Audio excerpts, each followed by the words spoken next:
जी बिस्मिल्लाहिर्रहमानिर्रहीम। क्लास 9 के बायोलॉजी के फर्स्ट चैप्टर का लास्ट टॉपिक जा रहा है, जिसमें हमने मल्टी सेलुलर ऑर्गेनाइजेशन की टू मेजर टाइप्स एग्जांपल्स पढ़नी थी।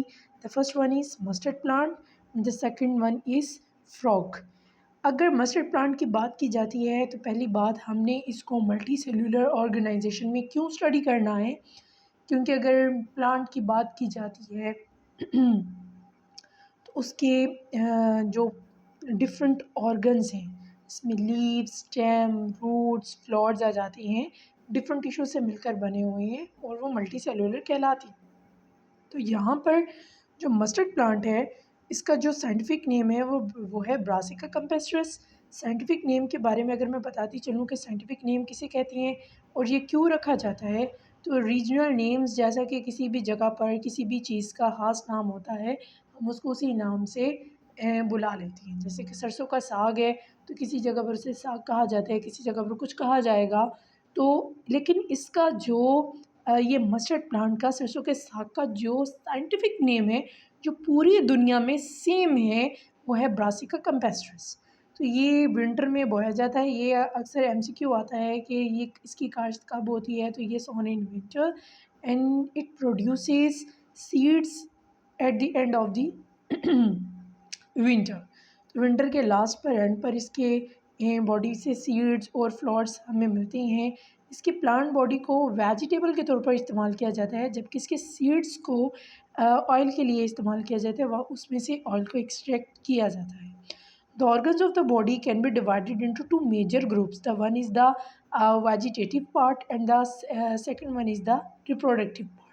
अगर वेजिटेटिव हिस्से की बात की जाती है तो हमारे पास, अगर प्लांट बॉडी की बात करते हैं तो उसके पास रूट्स, स्टेम, लीव्स और फ्लावर्स होती हैं। तो रूट्स, स्टेम और लीव्स जिनको हम वेजिटेबल के तौर पर भी इस्तेमाल कर सकते हैं, या जिनका कोई ताल्लुक़ नहीं है रिप्रोडक्शन में, उनको वेजिटेटिव पार्ट कहा जाता है। जबकि दूसरी तरफ हमारे पास फ्लावर्स हैं जो बेसिकली क्या करवाती है, रिप्रोडक्शन करवाने में मदद देती है।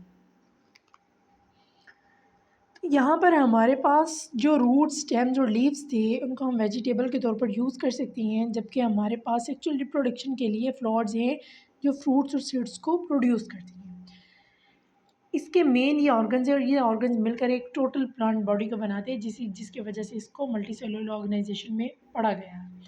अगली हमारे पास एग्जांपल है फ्रॉग की। फ्रॉग का साइंटिफिक नेम है राना टिग्राइना।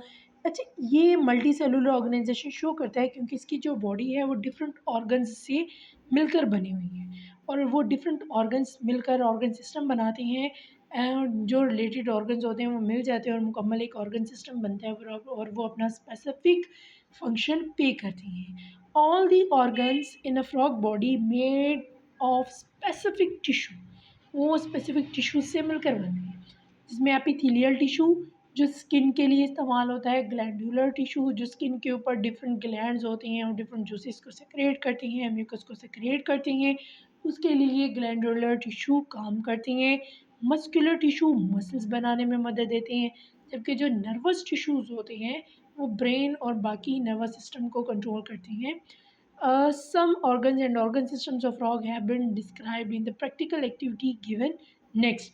तो हमारे पास जो नेक्स्ट पेज पर प्रैक्टिकल एक्टिविटी है, जिसमें हमने फ्रॉग को की बॉडी को डायसेक्ट करना है और इसकी एनाटॉमी को स्टडी करना है कि इसके अंदर कौन कौन से मेन ऑर्गन्स हैं और किस तरह डिफरेंट ऑर्गन्स मिलकर रिलेटेड ऑर्गन्स फिर ऑर्गन सिस्टम बनाते हैं और किस तरह वो स्पेसिफिक वर्क को पे करती हैं। तो ये बेसिकली हमारे पास आज दो मेन एग्जाम्पल्स थी मल्टी सेलुलर ऑर्गेनाइजेशन की, जिसको हमने मुकम्मल किया। चैप्टर फर्स्ट हमारा मुकम्मल हो गया। नेक्स्ट इंशाल्लाह हम चैप्टर सेकंड स्टार्ट करेंगे।